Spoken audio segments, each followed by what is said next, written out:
സുഖുവേട്ടൻ രാവിലെ ഓട്ടോ ഓടിക്കുമ്പോൾ ഉള്ളു വിങ്ങുന്നുണ്ടായിരുന്നു. മോളുടെ ഫീസ് കൊടുക്കേണ്ട അവസാന ദിവസമാണ്.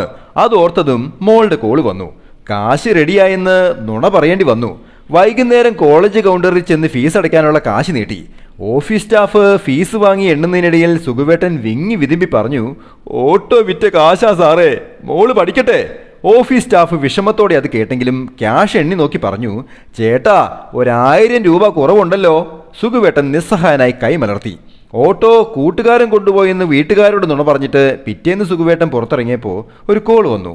കോളേജിലേക്ക് അത്യാവശ്യമായിട്ട് വരണം. ബാക്കി പൈസ അടയ്ക്കാതെ കൊച്ചിനെ കോളേജിൽ കയറ്റി കാണത്തില്ല എന്നോർത്ത് വിഷമിച്ച് സുഖുവേട്ടൻ കോളേജിലേക്കുള്ള ബസ്സിന് കൈകാട്ടി. കോളേജിന് മുന്നിൽ മകൾ വിഷമിച്ച് നിൽക്കുന്നത് കണ്ടപ്പോൾ ആ അച്ഛൻ്റെ കണ്ണ് നിറഞ്ഞു. കൂടെ നിന്ന കോളേജ് ഡയറക്ടർ സുഖുവേട്ടന് കുറച്ച് പണം നീട്ടി. ഇത് ചേട്ടൻ അടച്ച ഫീസാണ്, ഇത് മേടിച്ചോ. സുഖുവേട്ടൻ കേണപേക്ഷിച്ചു. ബാക്കി പൈസ നാളെ തന്നെ തരാ സാറേ, എൻ്റെ മോള് പഠിച്ചോട്ടെ.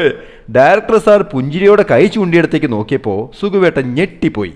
തൻ്റെ ഓട്ടോ മേടിച്ച കൂട്ടുകാരനും ഓട്ടോയും തൊട്ടപ്പുറത്ത്. ഡയറക്ടർ സാർ ആ പണം കയ്യിൽ കൊടുത്തിട്ട് പറഞ്ഞു, ഈ കാശങ്ങ് കൊടുത്തിട്ട് ഓട്ടോ തിരിച്ചു മേടിക്കുക ചേട്ടാ. ആ മനുഷ്യൻ പൊട്ടിക്കരഞ്ഞ് കൈകൂപ്പി നിന്നു. ഏങ്ങലടിച്ച മകളും അച്ഛനെ വന്ന് കെട്ടിപ്പിടിച്ചു. ഡയറക്ടർ സാർ അവരെ ആശ്വസിപ്പിച്ചു. ഓട്ടോ വിറ്റ കാശ് ഫീസായി ഞങ്ങൾക്ക് വേണ്ട, ഇനി അവളെ ഞങ്ങൾ ഫ്രീ ആയി പഠിപ്പിച്ചോളാം. കല്ലിലും മുള്ളിലും ഒന്നുമല്ല, ഇതുപോലുള്ള ചില മനുഷ്യരുടെ ഉള്ളിലാണ് ദൈവങ്ങൾ ഇരിക്കുന്നത്. Happy drawing, Saneesh Divakaran.